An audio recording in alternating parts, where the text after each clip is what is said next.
Now, nutrition has its foundation in several other sciences. It's rooted in biology, biochemistry, physiology, and it's a very young science as sciences go.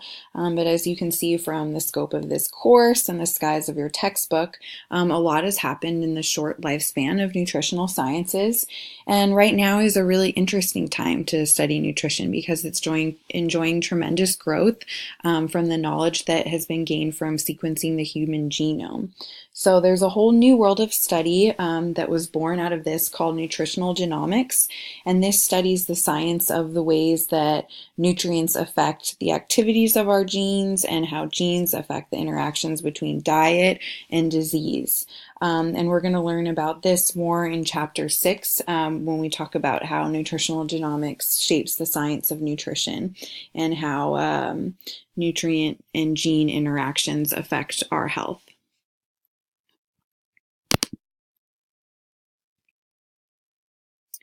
Now, when we conduct research in nutritional science, we use the scientific method.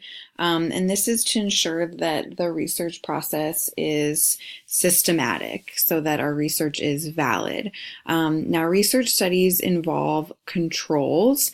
So there'll be a group on which the experiment is done on, and then a control group. And it's important that the control group is randomized, and this is so that the study can be valid. Now, the larger the sample size in a research study, the more valid the study probably is. So, for example, if I only had maybe 5 people or 5 questions on a test and you miss one, you'd get a B or a C. But if I had 100 questions on the test and you only missed one, then you get an A. And research works the same way. A larger sample size will ensure that maybe something that is out of the ordinary in the study that isn't contributing to the effect at hand isn't going to skew the results of the study. So this is why researchers try to have a very large sample size. So, you know, if there was only 5 people and one of them got sick in the study, they would skew all the people towards getting sick. Research studies also have something called placebos, which is to control for what's called the placebo effect.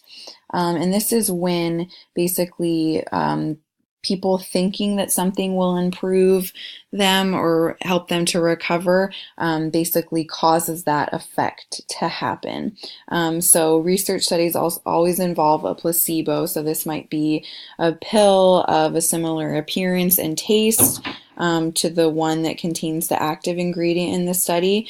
So this way the expectations of both of the groups will be equal.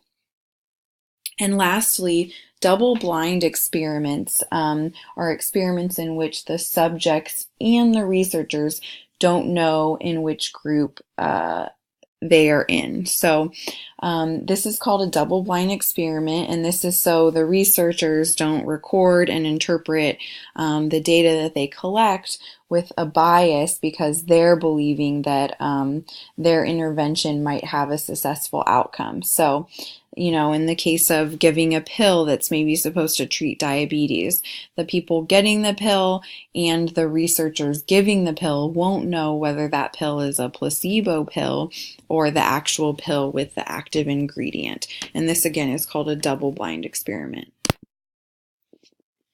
Now, when research is done and the researchers analyze the findings, they might find that 2 certain things are correlated. This means there's an association between the 2 things. For example,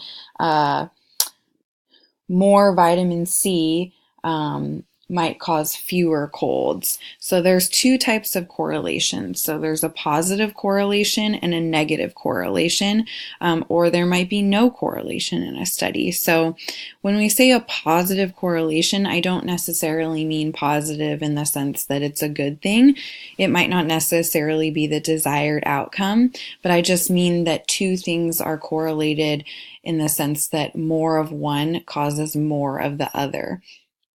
So an example of a positive correlation might be more smoking causes greater instances of lung cancer. So that's a positive correlation. The increase in one means the increase in the other, but it's not necessarily the desired outcome, right? And then there's a negative correlation, and that's an example of that is the one I gave earlier. Maybe the more vitamin C or the more zinc a person takes, there fewer their instances of catching a cold.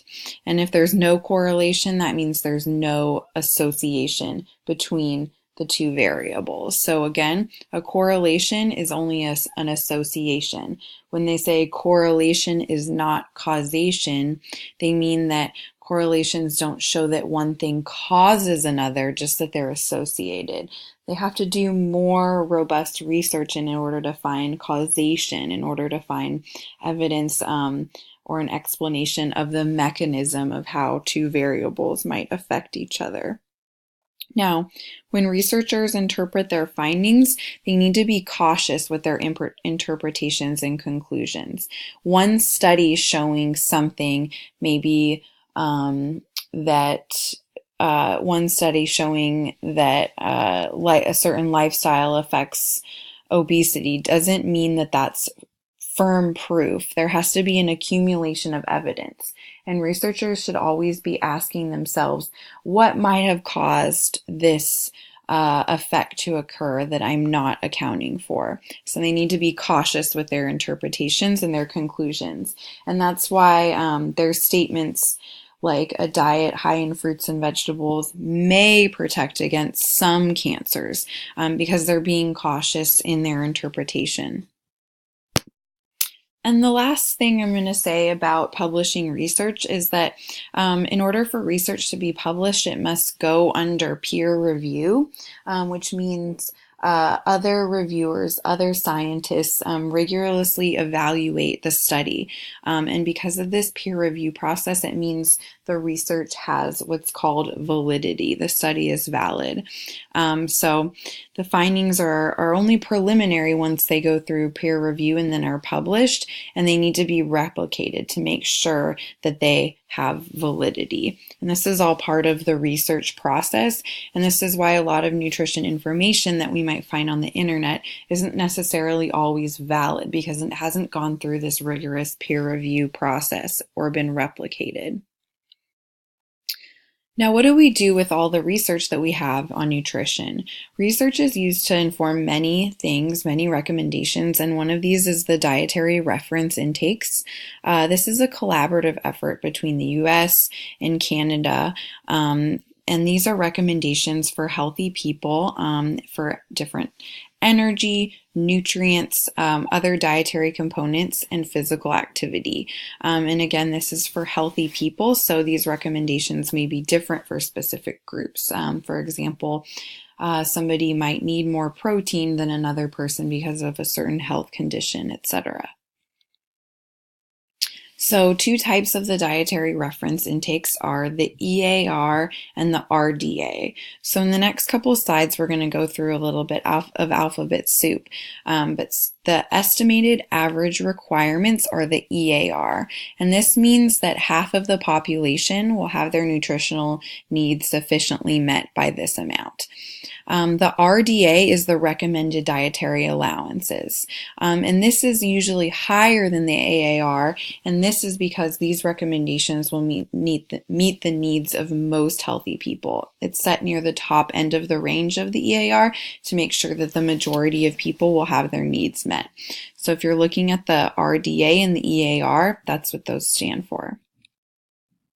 Now here's a breakdown of the EAR and the RDA compared. So as we can see, this is a bell curve, and this represents all of the population. The EAR right here means that half of the population right here would have their needs met by the nutrient, but the other half would need more of the nutrient. Now when we look at the RDA is over here.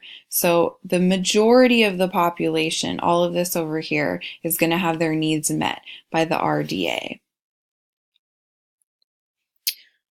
So let's go back to this. So if you're looking at somebody's nutrient intakes and you're comparing it to the RDA, you can be fairly certain that they're getting their nutrient needs if you're comparing it to the RDA, but you might be a little bit more unsure if you're looking at the EAR. There's something else called the adequate intakes, and this is when there haven't been enough studies and there's insufficient evidence to establish an estimated average requirement. So they set this adequate intake value instead of the RDA, and this is expected to exceed average requirements, but they just don't have enough research in order to establish a firm RDA. And then lastly, there's the tolerable upper intake levels, the UL, and this is the point at where a nutrient is likely to be toxic. And in this day and age where many people are supplementing many vitamins and micronutrients and herbs, this helps protect the population against overconsumption. So again, if the person's usual intake falls above the RDA, it's probably meeting their needs because this meets the needs of most people. But a usual intake that falls between the RDA and the EAR is a little bit more difficult to assess. It might be adequate, but the chances are very high that it is actually inadequate. And if the usual intake falls below the EAR, it's probably inadequate because this only meets the needs of 50% of the population. So then we also have our estimated energy requirements, and this is exactly how it sounds. It's the average dietary energy intake in calories to maintain our energy balance. So this will help us maintain a healthy body weight, meaning not too high of a body weight, but also not too low of a body weight, and to maintain our level of physical activity. And there's no upper level of the estimated energy requirements. Some athletes have very, very high estimated energy requirements, or some people in certain states, like if they have a lot of burns, will have very high estimated energy requirements in order to maintain their tissues. And then we also have the acceptable macronutrient distribution ranges. And this is the adequate energy and nutrients in ranges to reduce our risk of chronic disease. The DRI committee recommends for the AMDR that we get 45 to 65 of our calories from carbohydrates, another 20 to 35 from fat, and then 10 to 35% of our calories from protein. And when we use the nutrient recommendations, we need to remember that these apply to healthy people, and these are adjusted for different medical problems. So if someone's malnourished, they'll likely need more, or maybe someone has chronic kidney disease, they may need some less protein or something like that. But for the purposes of this class, just know that these estimates apply to healthy people. These are just recommendations, not minimum levels nor optimal levels. It all depends on a person's individual activity, needs, and metabolism. And these goals are intended to be met through diet and can easily be met through diet without having to give up any cultural food preferences, etc. And each DRI category does serve a unique purpose. So when we do a nutrition assessment, we're looking for nutritional deficiencies or nutritional excesses, which can over time lead to undernutrition and overnutrition. And severe undernutrition is called malnutrition. Some symptoms are diarrhea, skin rashes, fatigue, and others. And these are symptoms of malnutrition. And when we do a nutrition assessment, we want to look for the total picture of the individual. We take historical information, health status, socioeconomic status, whether they use drugs or alcohol. We take a diet history, measuring their intake over several days. There's computer analyses that we use, which we're going to use later in the class. We take some anthropometric measurements, meaning from their body. Height and weight are example of those. We do a physical examination to look for physical signs of malnutrition or vitamin deficiencies. And then we also look at laboratory tests.